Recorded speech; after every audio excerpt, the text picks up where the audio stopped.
Assalamualaikum dan salam sejahtera. Hari ini kita akan belajar tentang sejarah bab 7, membina kesejahteraan negara. Jadi, mari kita lihat 7.2 dasar pendidikan kebangsaan. Seperti kita tahu, pendidikan merupakan saluran terbaik bagi merealisasikan matlamat untuk kita membina perpaduan kaum dan juga integrasi nasional. Matlamat ini telah terkandung dalam Laporan Rahman Talib, Kajian Aminuddin Baki, Laporan Jawatankuasa Kabinet Falsafah Pendidikan Kebangsaan dan juga Akta Pendidikan 1996. Jadi mari kita lihat latar belakang dasar pendidikan kebangsaan. Tujuan dasar pendidikan kebangsaan adalah untuk memupuk perpaduan kaum dan juga menyediakan tenaga kerja mahir. Dasar tersebut telah dilaksanakan melalui Penyata Jawatankuasa Pelajaran 1956 atau dikenali sebagai Penyata Razak 1956 dan dimaktubkan dalam Ordinan Pelajaran 1957. Dasar-dasar pendidikan yang terdapat sebelum ini disemak semula pada tahun 1960 bagi menghasilkan Laporan Rahman Talib dan Laporan Jawatankuasa Kabinet 1979. Seterusnya merupakan Laporan Rahman Talib. Jawatankuasa ini dipengerusikan oleh Abdul Rahman Talib pada tahun 1960. Tujuan Laporan Rahman Talib ini diwujudkan adalah untuk menyemak semula dan mengukuhkan Penyata Jawatankuasa Pelajaran 1956. Jawatankuasa ini juga turut menjadi asas penggubalan Akta Pelajaran 1961 dan juga penyemakan dasar pendidikan kebangsaan seterusnya. Laporan Rahman Talib masih mengekalkan teras sistem pendidikan kebangsaan. Antaranya ialah menjadikan bahasa Melayu sebagai bahasa pengantar. Hal ini demikian kerana penggunaan bahasa yang seragam dapat mewujudkan perpaduan antara kaum. Yang kedua, mengadakan kurikulum yang sama dan berorientasikan negara kita bagi semua jenis sekolah. Dengan itu, kita dapat mewujudkan perasaan cinta akan negara. Laporan Rahman Talib juga turut tidak terlepas daripada mencadangkan beberapa cadangan tambahan kepada Penyata Jawatankuasa Pelajaran 1956. Baiklah, antara cadangan yang dicadangkan oleh Laporan Rahman Talib yang pertama ialah penekanan kepada mata pelajaran subjek sejarah.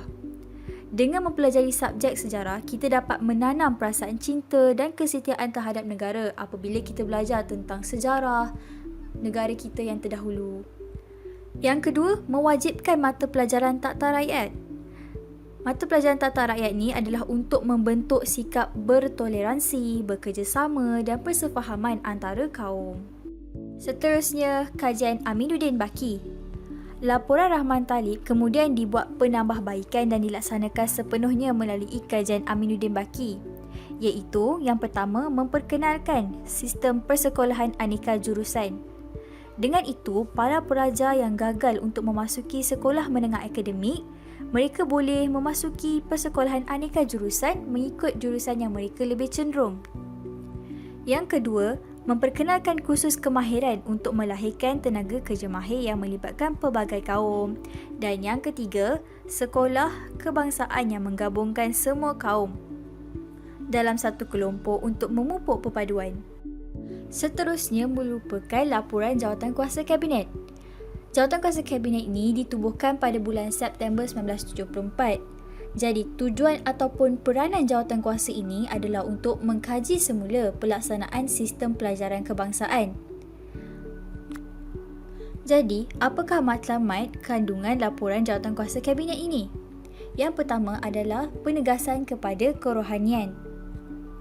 Melalui pendidikan Islam dan pendidikan moral, kita dapat mempelajari tentang pendidikan kerohanian. Yang kedua, bahasa Melayu sebagai bahasa perpaduan telah dijadikan sebagai mata pelajaran wajib dalam peperiksaan awam. Dan yang ketiga, penekanan terhadap aktiviti kurikulum yang melibatkan semua kaum, seperti contoh unit uniform, sukan dan permainan serta persatuan. Hasil daripada laporan jawatankuasa ini telah menghasilkan kurikulum baru sekolah rendah atau kita lebih kenali sebagai KBSR yang diperkenalkan pada tahun 1982. Seterusnya, kurikulum baru sekolah menengah ataupun KBSM dan falsafah pendidikan negara pula telah digubal pada tahun 1988. Falsafah pendidikan kebangsaan. Falsafah Pendidikan Negara ataupun FPN telah digubal pada tahun 1988 yang bertujuan memperteguh hala tuju dan matlamat pendidikan negara ke arah perpaduan. FPN seterusnya ditukar kepada Falsafah Pendidikan Kebangsaan pada tahun 1996. Falsafah ini menekankan pendidikan yang menyeluruh dan bersepadu bagi membentuk pelajar yang seimbang dari segi Jerry merupakan singkatan bagi jasmani, emosi, rohani dan juga intelek. Seterusnya, Akta Pendidikan 1996. Dalam Akta Pendidikan 1996, kedudukan bahasa kebangsaan diperkukuh dengan memperuntukkannya sebagai yang pertama, bahasa pengantar utama dalam sistem pendidikan kebangsaan. Yang kedua, kedudukan ini diperkuatkan lagi dengan menjadikan bahasa tersebut sebagai mata pelajaran yang wajib diajar di semua sekolah dan institusi pendidikan.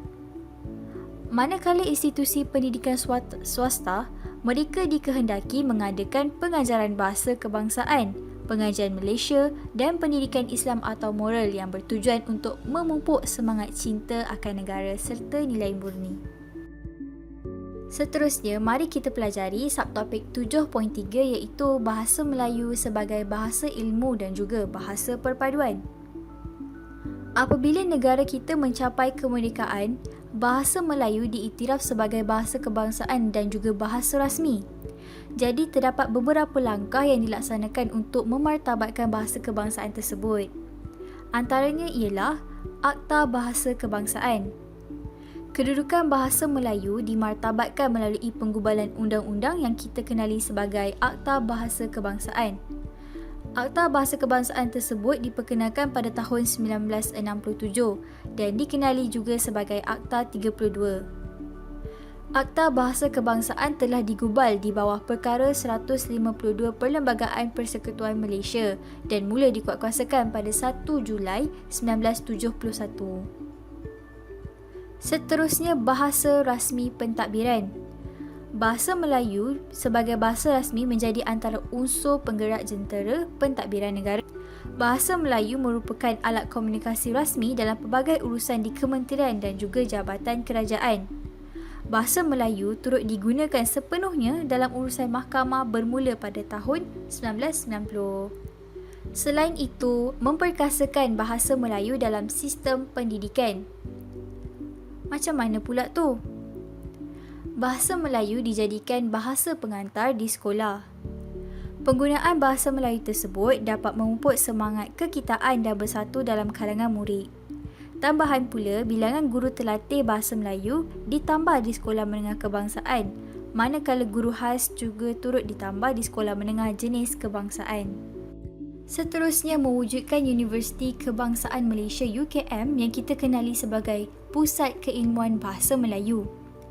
Penubuhan UKM ini bertujuan untuk memartabatkan bahasa Melayu sebagai bahasa ilmu. Dan universiti ini telah muncul sebagai pusat pengajian tinggi awam pertama yang berjaya memperkenalkan pengajian pelbagai jurusan dalam bidang kursus dalam bahasa Melayu. Dan yang terakhir sekali, peranan Dewan Bahasa dan Pustaka (DBP). DBP, Dewan Bahasa dan Pustaka, telah memainkan peranan penting dalam mengembangkan bahasa dan sastera Melayu melalui penerbitan buku dan majalah serta risalah. DBP juga turut menganjurkan seminar dan juga bengkel serta pelbagai aktiviti bersempena dengan Minggu dan Bulan Bahasa Kebangsaan. DBP mempunyai slogan Bahasa Jiwa Bangsa yang telah dilancarkan pada tahun 1960, bertujuan untuk mengukuhkan pembinaan masyarakat yang bersatu padu melalui bahasa. Oleh itu, pemimpin dan rakyat wajar memainkan peranan bagi memartabatkan bahasa kebangsaan untuk kesejahteraan dan kemakmuran negara kita. Sekian, terima kasih daripada saya, wakil daripada kumpulan kami. Semoga video ini dapat memberi manfaat kepada anda semua.